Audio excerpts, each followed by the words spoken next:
अस्सलाम वालेकुम students, it's your teacher Ehsan Raza. आज हमारा चैप्टर 6 का लेसन नंबर 3 है and it is about while loop and some programs using while loop. तो सबसे पहले ज़रा देख लेते हैं कि वाइल लूप है क्या। तो आपको पहले ये बात समझ लेनी चाहिए कि ये कंडीशनल लूप है, यानी इसमें हमें पहले से नंबर ऑफ इटरेशन का नहीं पता होगा। लूप तब तक इटरेट करती रहेगी जब तक इसकी रिलेटेड कंडीशन ट्रू है। सिंपलेस्ट लूप है ये, ठीक है।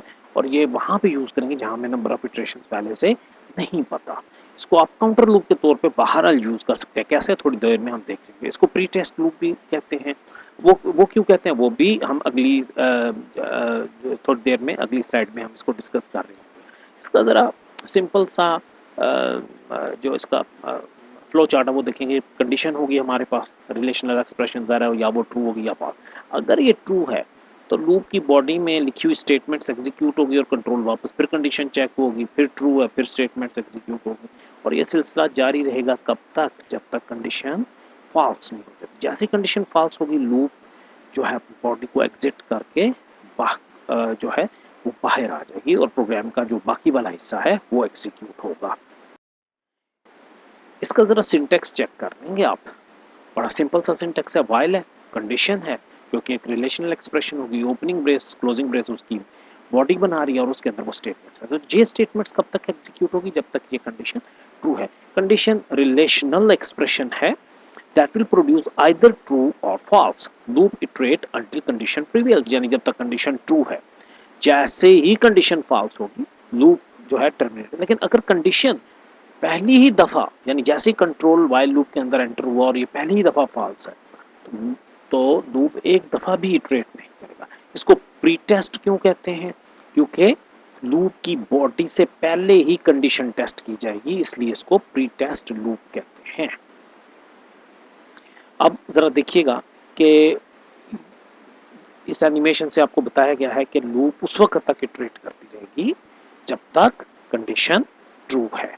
जैसे ही कंडीशन ने फॉल्स होना है, ठीक हो गया, टर्मिनेट हो जाएगी। अब जरा देखते हैं क्या हम वाइल लूप जो है इसको हम as a counter loop use कर सकते हैं, यानी ऐसी कंडीशन जिसमें हमें नंबर ऑफ इटरेशंस पता हो। Yes, we can use. अगर आपको काउंटर लूप जो कि फॉर लूप है बेसिकली, उसका आपको सिंटेक्स याद हो तो उसके सिंटेक्स के 3 हिस्से हैं। इनिशियलाइजेशन है, टेस्ट एक्सप्रेशन है, इंक्रीमेंट डिक्रीमेंट है और बॉडी के अंदर स्टेटमेंट्स हैं, ठीक है। तो यही काम हम वाइल लूप के साथ भी कर सकते हैं। कैसे?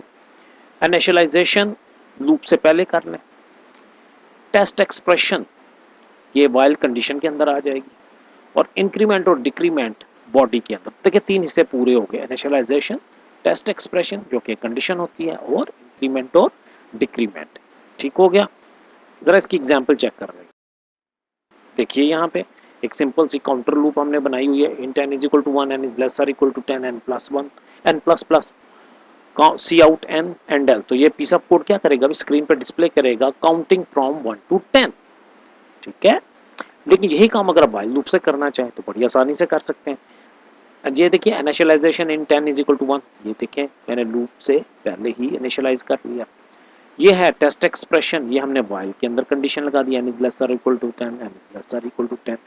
फिर हमने लिखा सी आउट n, स्क्रीन पे n की वैल्यू दिखाओ और बॉडी के अंदर हमने n प्लस प्लस जो है वो यानी इंक्रीमेंट कर दिया। तो आपने देखा कितनी आसानी से हम कोई भी काउंटर लूप जो है उसको हम वाइल लूप से भी परफॉर्म कर सकते हैं। अब कुछ प्रोग्राम्स देख लेते हैं, ठीक है। तो पहला प्रोग्राम देखिएगा, write a program that takes input from user numbers until user enters 0, calculate sum and average of these numbers। अब बात यह है कि ये कह रहा है कि यूजर नंबर एंटर करे, कब तक? जब तक यूजर जीरो नहीं है। हमें क्या पता यूजर कब जीरो एंटर करेगा। एक यूजर हो सकता है 3 नंबर एंटर करने के बाद जीरो एंटर कर दे और एक यूजर हो सकता है 10 नंबर एंटर करने के बाद जीरो एंटर करे। एक बात और समझने वाली होगी कि एवरेज कैलकुलेट कैसे होती है। जो भी नंबर है जिनका आपको एवरेज चाहिए उनको सम करते हैं और नंबर ऑफ वैल्यू से डिवाइड करते हैं। मसलन मुझे अगर 3 नंबर्स हैं 10, 20 और 30, इसका एवरेज चाहिए तो 10 जमा 20 जमा 30, तो कितनी वैल्यूज हैं? 3, तो 3 से डिवाइड कर। अब इशू ये है कि जिस वक्त आप ये कह रहे हैं कि आप यूज़र से उस वक्त तक इनपुट लें जब तक यूज़र जीरो नहीं एंटर कर लेता, तो जब आप जीरो भी एंटर करेंगे तो उसको भी एक वैल्यू ही समझेगा ना। तो मेरी पिछली एग्जाम्पल में ये हो जाएगा 10 जमा 20 जमा 30 जमा 0 और नीचे फिर क्या आ जाना चाहिए, टेक्निकली 4 आना चाहिए क्योंकि 4 वैल्यूज हैं, लेकिन 0 तो हमने सिर्फ एग्जिट करने के लिए यूज करना है, तो उसकी काउंटिंग नहीं होनी चाहिए। तो काउंटिंग करते हुए हम क्या करेंगे कि काउंटर का स्टार्ट हम लेंगे -1 से। जैसे इस केस में 4 वैल्यूज हमने एंटर किए हैं, लेकिन आखिरी वैल्यू 0 इसलिए एंटर की है कि लूप टर्मिनेट हो, तो उसको मैं काउंटिंग का हिस्सा नहीं बनाना चाहता। तो जब मैं काउंटर को -1 से इनिशियलाइज करूंगा तो उसका एक फ़ायदा ये होगा कि उसकी वैल्यू जो है वो अब एक्चुअल वैल्यू से 1 कम आएगी, जो 4 की बजाय क्या आएगा 3, ठीक है। और यही हमारा जो है वो रिक्वायरमेंट है कि हमने तो 3 वैल्यूज एंटर की है ना बेसिकली 10, 20 और 30, और हमें इसी का एवरेज चाहिए था। 3 से डिवाइड करना था, 4 से डिवाइड नहीं करना, क्योंकि चौथी वैल्यू तो 0 है, जो सिर्फ इसलिए एंटर की गई कि लूप टर्मिनेट हो, वो एवरेज का हिस्सा नहीं है, ठीक है। ज़रा इसका थोड़ा सा हम डिस्कस कर लेते हैं। फ्लो चार्ट स्टार्ट है, ये देखें एन को किसी भी वैल्यू से इनिशियलाइज कर सकते थे, लेकिन मैंने इसको भी -1 से किया, क्यों? प्री टेस्ट लूप है तो मुझे स्टार्ट में इसको कंपेयर करना, तो कोई ना कोई तो वैल्यू देनी पड़ेगी जो 0 ना हो।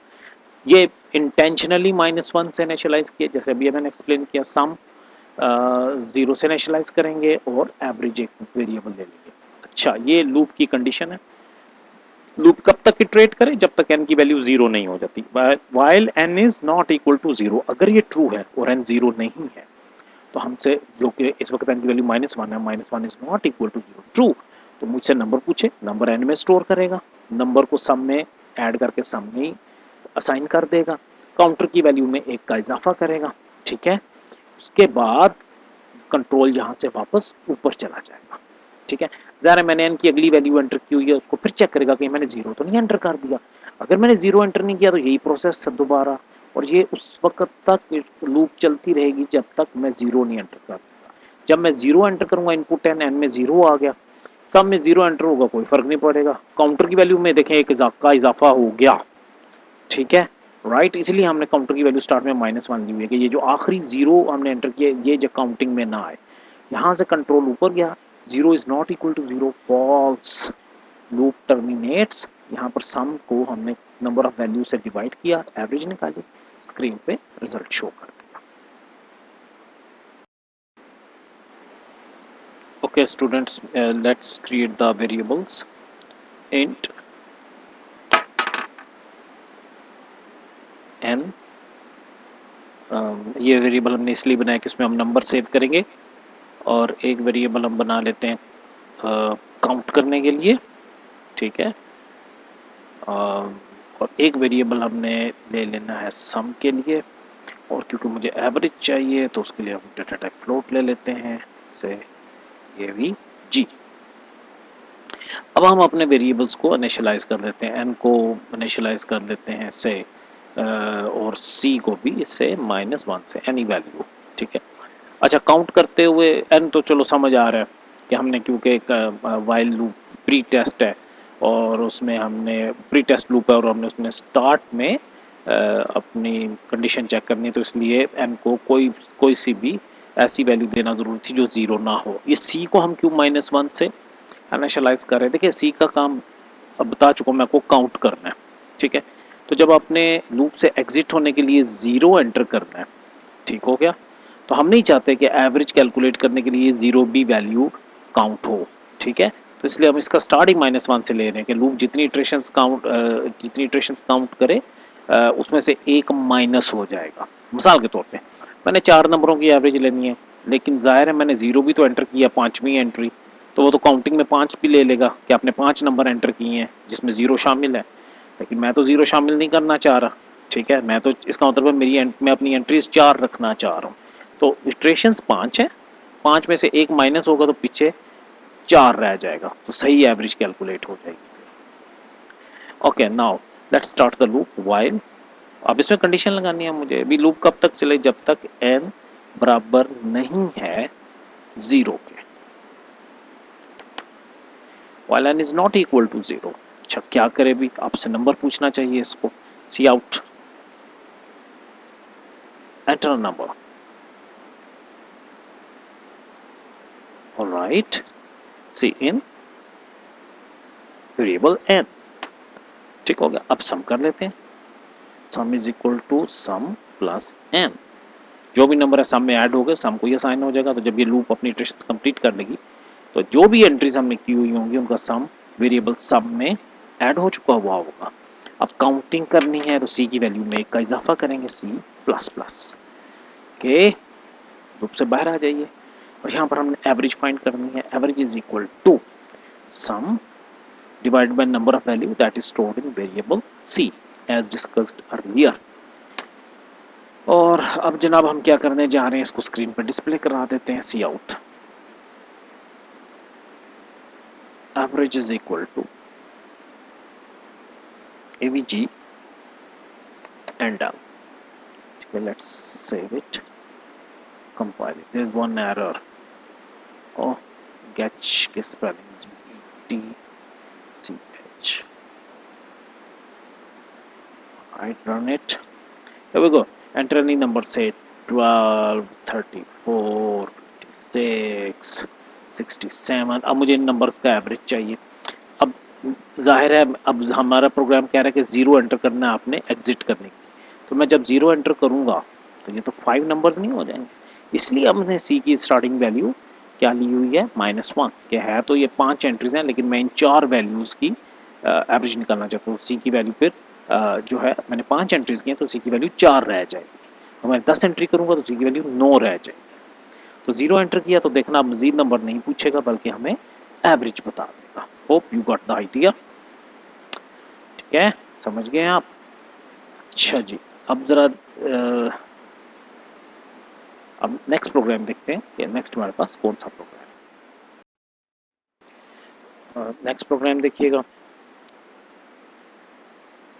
Write a program that takes input from user some text until user enters escape key। Count the number of characters and words entered by the user। Idea ये है कि हम एक पैराग्राफ टाइप करेंगे और टाइपिंग उस वक्त तक होती रहेगी जब तक मैं कीबोर्ड से एस्केप की नहीं दबा देता। एस्केप की दबाते ही वो मुझे बता देगा मैंने कितने वर्ड्स और कितने कैरेक्टर्स एंटर किए। वर्ड्स की काउंटिंग कैसे होगी, देखो एक वर्ड कंप्लीट होता है तो मैं स्पेस दबाता हूँ, तो जैसे ही मैं स्पेस दबाऊंगा तो मैं इफ कंडीशन से चेक कर दूंगा कि मैंने कहीं स्पेस तो नहीं दबाई। अगर मैंने स्पेस की प्रेस की है तो वर्ड की वैल्यू एक हम वेरिएबल ले लेंगे वर्ड काउंट, उसमें हमें 1 का इंक्रीमेंट कर देंगे और अदरवाइज हम कैरेक्टर जो हैं वो उनकी काउंट में 1 का इजाफा कर देंगे। ठीक है, ये कैसे चेक करें कि एस्केप की प्रेस हुई है या नहीं, तो वो बहुत आसान है। एस्केप की का जो ASCII कोड होता है दैट इज 27। हम चेक कर लेंगे कि कैरेक्टर में कहीं 27 तो नहीं है। ठीक हो गया, तो इसका ज़रा हम फ्लो चार्ट डिस्कस करते हैं। स्टार्ट किया, एक वेरिएबल लिया डब्ल्यू काउंट, उसको 1 से वर्ड काउंटिंग और कैरेक्टर काउंटिंग 0 से, और एक वेरिएबल ch इसलिए लिया कि हम यूजर से कैरेक्टर्स एंटर कर सकें। लूप कब तक चले, जब तक कैरेक्टर में 27 यानी एस्केप की नहीं आ जाती। ठीक है, रेड कलर से जो है वो हमने लूप की वर्किंग को जाहिर किया हुआ है, ब्लू कलर में ये इफ कंडीशन जो इसकी बॉडी के अंदर है। ओके, जाहिर है पहली दफ़ा तो एस्केप की नहीं है तो जो है ये कंडीशन ट्रू होगी, कंट्रोल अंदर आएगा, कर्सर ब्लिंक होगा और हम यूज़र से एक कैरेक्टर लेके ch में स्टोर करेंगे। हम चेक करेंगे कि इसमें कहीं स्पेस तो नहीं है। अगर स्पेस नहीं है, ठीक है, कंडीशन फॉल्स है, तो कैरेक्टर काउंट में 1 का इजाफा हो जाएगा। और अगर मैंने स्पेस एंटर की हुई है तो इसका मतलब मैं एक वर्ड कंप्लीट कर चुका हूँ तो वर्ड काउंट में 1 का इजाफा हो जाएगा। ठीक है, यहाँ पर कंट्रोल आएगा, फिर यहाँ से ये एंड ऑफ लूप बॉडी खत्म हो गई, कंट्रोल वापस ऊपर गया। अब मैंने जो आखिरी कैरेक्टर एंटर किया वो चेक करेगा कि वो एस्केप तो नहीं है। ज़ाहिर है इस वक्त वो एस्केप नहीं है। फिर यूज़र से कैरेक्टर एंटर करेगा और फिर चेक करेगा कहीं ये स्पेस तो नहीं है। ठीक है, अगर स्पेस है तो वर्ड काउंट में इजाफा, वरना कैरेक्टर काउंट में इजाफा। ये प्रोसेस जारी रहेगा जब तक मैं एस्केप की नहीं दबा देता। हर दफ़ा मुझसे एक ही कैरेक्टर लेगा, चेक करेगा कहीं वो जो लूप है वो चेक करेगी कहीं ये एस्केप तो नहीं, और इफ़ चेक करेगा कि कहीं ये स्पेस तो नहीं। स्पेस है तो वर्ड की वैल्यू में 1 का इजाफा, अल्फाज की तादाद में इजाफा हो गया, और अगर मैंने स्पेस प्रेस नहीं किया तो फिर कैरेक्टर्स में इजाफा होता चला जाएगा। जैसे ही मैं एस्केप दबाऊंगा, ठीक है, तो 27 is not equal to 27 false, loop terminates और यहाँ पर वो बता देगा कि आपने इतने वर्ड्स और इतने कैरेक्टर्स एंटर किए हैं। हमारी डिस्कशन के मुताबिक मैंने प्रोग्राम पहले से बना के रखा हुआ है, तो ज़रा आप नोटिस करेंगे कि हमने एक वेरिएबल इंटीजर टाइप का लिया वर्ड काउंट डब्ल्यू काउंट, उसको 1 से इनिशियलाइज़ किया, कैरेक्टर काउंट को 0 से इनिशियलाइज़ किया। कैरेक्टर टाइप का एक वेरिएबल लिया ch, मैं जो भी कैरेक्टर एंटर करूँगा वो ch में स्टोर करूँगा, स्क्रीन क्लियर होगी। While ch is not equal to 27, 27 ASCII code किसका है, एस्केप की का, यानी जब तक मैं एस्केप की प्रेस नहीं करता क्या करे, गेट कैरेक्टर इको मुझसे एक करेक्टर पूछे जो किस में स्टोर हो जाए, CH में स्टोर हो जाए, ठीक है। अब मैं चेक करूं कि मैंने स्पेस तो एंटर नहीं की। अगर मैंने स्पेस एंटर किया इसका मतलब मेरा वर्ड कंप्लीट हो गया, वर्ड काउंट में 1 का इजाफा हो जाए, वरना करेक्टर काउंट में 1 का इजाफा हो जाए, ठीक है। और जैसे ही मैं एस्केप की दबाऊंगा, ठीक है, तो ये लूप इटरेट करना बंद कर देगा। लेकिन जब तक मैं एस्केप की नहीं दबाता, ये लूप इटरेट करता रहेगा और हर दफ़ा मुझ कर्सर ब्लिंक करता रहेगा, मुझसे करेक्टर पूछता रहेगा कि आप करेक्टर एंटर करते रहें, और हर दफ़ा करेक्टर को CH में स्टोर करेगा और हर इटरेशन में चेक करेगा कहीं स्पेस तो एंटर नहीं हुई। अगर स्पेस एंटर हुई है तो वर्ड काउंट में इजाफा, वरना करेक्टर काउंट में इजाफा। एस्केप प्रेस करते ही लूप टर्मिनेट हो जाएगा और हमारे पास आउटपुट आ जाएगा, you type this much words and this much character. ये वेरिएबल्स हो गए और ये आप जानते हैं कि स्ट्रिंग कॉन्स्टेंट्स हैं। इसको रन करके देखते हैं।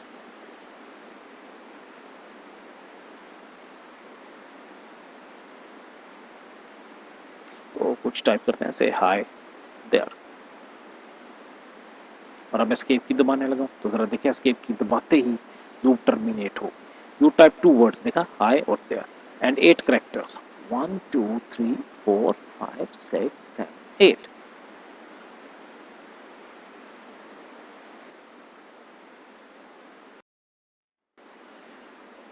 Let's take another program. Write a program that takes input from user, a number and display its factorial. तो पहले तो जो बच्चे मैथमेटिक्स के बैकग्राउंड से नहीं हैं उनको समझना पड़ेगा कि फैक्टोरियल क्या है। किसी भी नंबर का जो फैक्टोरियल होता है वो प्रोडक्ट होता है उन तमाम नंबर्स का, उस नंबर से लेके 1 तक तमाम नंबर्स का। जैसे 5 फैक्टोरियल तमाम नंबर्स का प्रोडक्ट है 5 से लेके 1 तक। 10 फैक्टोरियल क्या होगा, 10 से लेके 10 multiply by 9 multiply by 8 multiply by 7 multiply by up to so on 1, ठीक है। समझ गया बात को। जैसे 5 factorial 5 into 4 into 3 into 2 into 1 is equal to 120। तो आइडिया ये है कि हम यूजर से एक नंबर लेंगे, नंबर को ग्रेजुअली हम एक लूप के अंदर रख के नंबर को हम ग्रेजुअली डिक्रीज करेंगे और हर दफ़ा नंबर को प्रीवियस नंबर से मल्टीप्लाई करेंगे। जैसे पहली दफ़ा मेरे पास 5 है, मैं 5 को डिक्रीज करके 4 करूँगा, फिर इसको इससे मल्टीप्लाई करूँगा, 20 आ गया। फिर 4 को डिक्रीज करके 3 करूँगा, ये 20 आ चुका हुआ है, 20 इंटू 3 60, ठीक है। फिर डिक्रीज करूँगा 2, अब 60 आ चुका हुआ, 60 इंटू 2 120। फिर इसको फर्दर डिक्रीज करूँगा 1, ठीक है। अब 120 आ चुका हुआ, 120 इंटू 1 इज़ 120, और यहाँ पे ये प्रोसेस ख़त्म हो जाएगा। स्टार्ट करेंगे हम, एक वेरिएबल एन लेंगे, एक वेरिएबल फैक्ट लेंगे और उसको 1 से इनिशियलाइज कर देंगे, तो मल्टीप्लाई करना है, 0 से इनिशियलाइज नहीं कर सकते वरना प्रोडक्ट 0 हो जाएगा। यूज़र से नंबर पूछा, जैसे से 5 एन में स्टोर कर दिया, 5 is greater than 1, that is true. तो क्या करोगे, 5 फैक्ट के अंदर क्या स्टोर है इस वक्त, फैक्ट के अंदर इस वक्त स्टोर है 1, इसके अंदर क्या स्टोर है 5, 1 इंटू 5 इज़ 5, 5 किसके अंदर आ गया, फैक्ट के अंदर आ गया। n माइनस माइनस n की वैल्यू कम होकर क्या हो गई 4, कंट्रोल ऊपर चला गया, 4 is greater than 1, that's true. Fact के अंदर तो इस वक्त 5 स्टोर है, n के अंदर 4 स्टोर है, 5 4 टाइम्स 20, 20 किसके अंदर आ गया, fact. n minus minus n की वैल्यू 3 कर देगा, कंट्रोल ऊपर गया, 3 is greater than 1, that's true, ठीक है। तो यहाँ फैक्ट के अंदर इस वक्त क्या स्टोर है 20, 20 इंटू 3 दैट इज 60, 60 किसके अंदर स्टोर हो गया, फैक्ट के अंदर। n माइनस माइनस n की वैल्यू 2 होगी, कंट्रोल ऊपर गया, and 2 is greater than 1, that's true. Fact के अंदर इस वक्त 60 स्टोर है, 60 इंटू 2 120, ठीक है। 120 फैक्ट के अंदर स्टोर हो गया, n माइनस माइनस n की वैल्यू 1 होगी, कंट्रोल ऊपर गया, 1 इज ग्रेटर और equal to 1, true. 120 into 1 is 120, fact की वैल्यू 120 रहेगी, n माइनस माइनस n की वैल्यू 0 होगी, कंट्रोल ऊपर गया, 0 is greater than 1, false. Fact की वैल्यू स्क्रीन पे दिखा देंगे, that is 120 and program is stopped.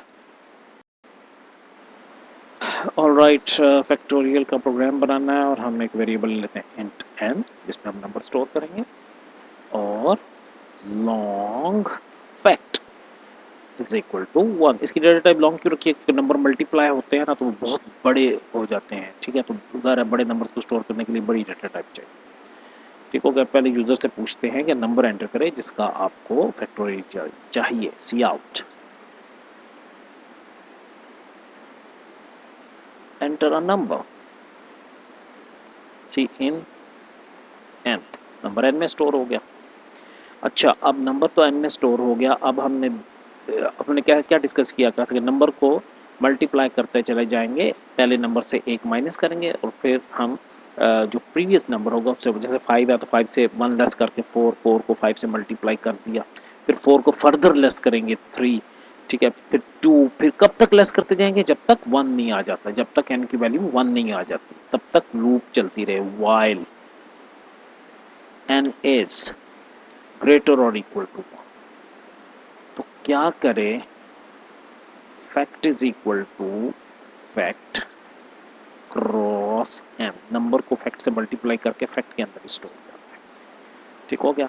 और उसके बाद n की वैल्यू में एक की कमी करते हैं ताकि हमारा एंटर किया वो नंबर हर इटरेशन में बतदरीज कम होके 1 तक पहुंच जाए, ठीक है, ग्रेजुअली डिक्रीज हो हमारा नंबर और फाइनली 1 तक पहुंच जाए और लूप टर्मिनेट हो जाए।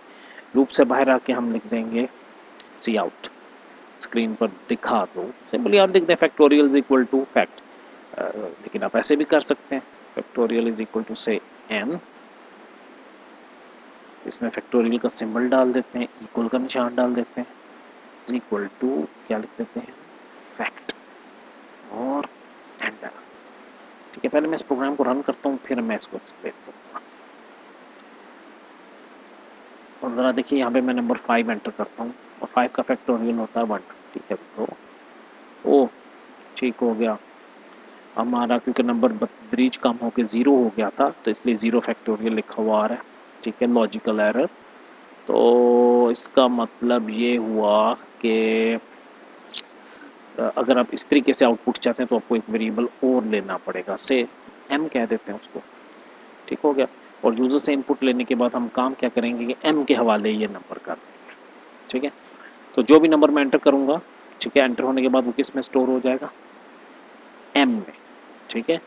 और मैं n को लेके फैक्टोरियल कैलकुलेट कर लूँगा और यहाँ पे मैं m लिख दूँगा, क्योंकि मेरा नंबर जो भी मैंने जैसे अभी 5 एंटर किया था तो इसमें 5 ही स्टोर रहेगा, 5 फैक्टोरियल, ठीक है। अब देखिए कोई मसला नहीं है, हल हो गया प्रॉब्लम, देखो 5, ठीक है, 5 फैक्टोरियल इज इक्वल टू 120।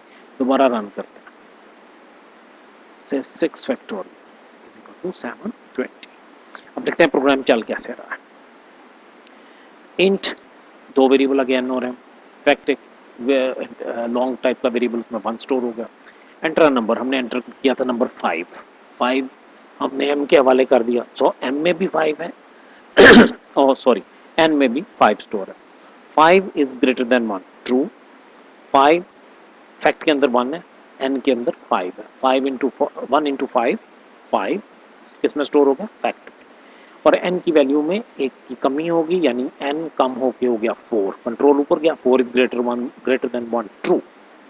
अब जरा देखिए फैक्ट के अंदर 5 पड़ा हुआ है, n के अंदर 4 पड़ा हुआ है, 5 4 टाइम्स 20, 20 किस में स्टोर हो गया, फैक्ट में, और n माइनस माइनस यानी n की वैल्यू और कम हो गई और n की वैल्यू होगी 3, कंट्रोल ऊपर गया, 3 is greater than 1, that's true. इसमें क्या पड़ा हुआ फैक्ट में इस वक्त 20, इसमें क्या पड़ा हुआ है 3, 20 इंटू 3 60 किसमें स्टोर हो गया, फैक्ट में, n माइनस माइनस n की वैल्यू क्या होगी 2, कंट्रोल ऊपर गया, 2 इज ग्रेटर देन 1, बिल्कुल सही है, n की वैल्यू 2 है, 2 is greater than 1 true. Fact में पड़ा हुआ 60, n में पड़ा हुआ 2, 60 इंटू 2 120, 120 किस में स्टोर होगा, 120 फैक्ट में स्टोर होगा, n माइनस माइनस n की वैल्यू कम होगी होगी 1, कंट्रोल ऊपर गया, 1 इज ग्रेटर और equal to 1, that is true, ठीक है। फैक्ट में 120 है, इसमें 1 है, 120 इंटू 1 120, सो फैक्ट की वैल्यू अभी भी 120 ही है, n माइनस माइनस n की वैल्यू 0 होगी, कंट्रोल ऊपर गया, 0 is greater than 1, false, loop terminates. अब n की वैल्यू 0 हो चुकी है इसलिए हम यहाँ पे n नहीं थे लिख सकते, लेकिन हमने इस लूप से पहले ही n की वैल्यू m के हवाले कर दी थी जो कि 5 है, so 5 factorial is equal to fact that is 120।